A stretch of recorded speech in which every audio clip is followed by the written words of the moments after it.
Pay scale নিয়ে সরকারের নতুন সিদ্ধান্ত।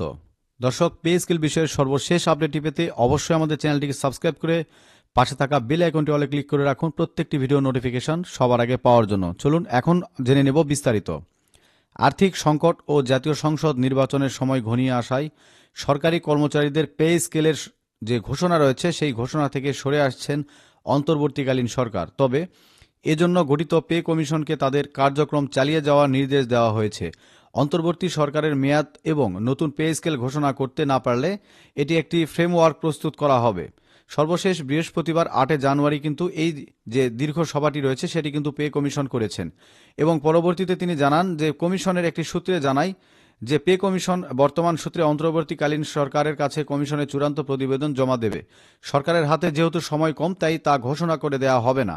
নির্বাচনের আগে যে নির্বাচন সরকারি নির্বাচিত সরকারের কাছে কিন্তু হস্তান্তর করা হবে, এমনটাই কিন্তু জানিয়েছেন। এবং সূত্রটি জানায় যে রাজনৈতিক, আর্থিক ও সামাজিক সংকটকে আমলে নিয়ে সরকারি কর্মচারীদের নিয়ে নতুন বেতন কাঠামোর জন্য একটি পে কমিশন গঠন করা হলেও নতুন বেতন কাঠামো ঘোষণার কিছুটা বিলম্বিত হয়ে যাচ্ছে।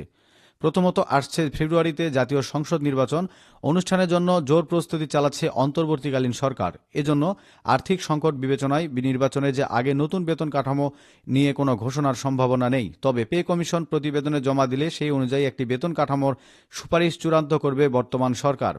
এরপর নির্বাচিত সরকার নতুন সরকারের ক্ষমতায় আসার পর তা বাস্তবায়ন করবে এবং নতুন করে বেতন কাঠামো ঘোষণা ও বাস্তবায়ন হওয়ার আগ পর্যন্ত সরকারি চাকরিজীবীদের নিয়ম অনুযায়ী মহার্ঘ ভাতা কিন্তু প্রস্তুতি হবেন।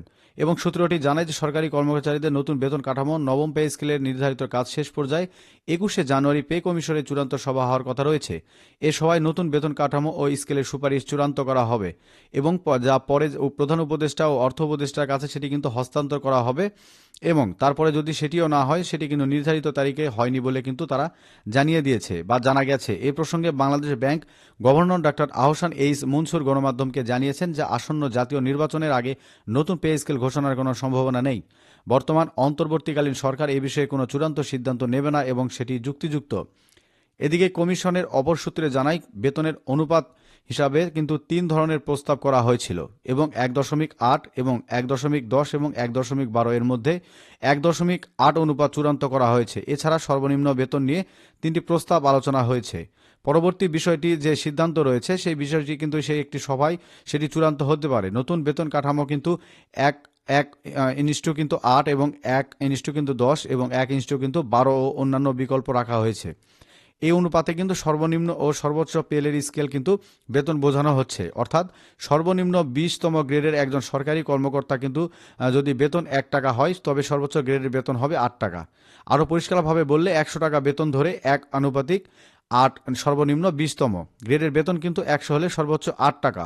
সর্বনিম্ন বেতন নিয়ে 3টি প্রস্তাব এসেছে। এর মধ্যে প্রথম প্রস্তাব 21,000 টাকা বেতন স্কেল ধরা হয়েছে, তবে দ্বিতীয় প্রস্তাবে 17,000 টাকা এবং সর্বশেষ তৃতীয় প্রস্তাবে কিন্তু 16,000 টাকার বেতন স্কেল করার প্রস্তাব হয়েছে।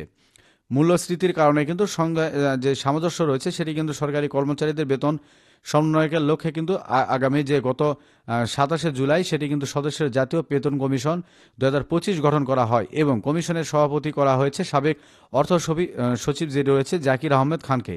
এবং বেতন ভাতা ও অন্যান্য সুবিধা আলোচনা করে সরকারের কাছে কিন্তু সুপারিশ দেওয়ার এই কমিশনের মূল কাজ। তবে কর্মচারী যে পরিবারের সদস্যরা রয়েছেন 6 জন, সেই 6 জন ধরে আর্থিক ব্যয়ের হিসাব ধরে নির্দেশনা দেওয়া হয়েছে। তবে প্রথম সভা থেকে শুরু করে আগামী 6 মাসের মধ্যে সুপারিশ জমা দেবে কমিশন। গত মাসের 14 তারিখ এবং প্রথম সভা অনুষ্ঠিত হয় যে ফেব্রুয়ারি মাসের 18 তারিখ বা 14 তারিখের মধ্যে কমিশনের মেয়াদ 6 মাস পূর্ণ হবে। নির্বাচন কমিশনকে ঘোষিত তফসিল ঘোষণা এবং 12 ফেব্রুয়ারি জাতীয় সংসদ নির্বাচন অনুষ্ঠিত করা হবে।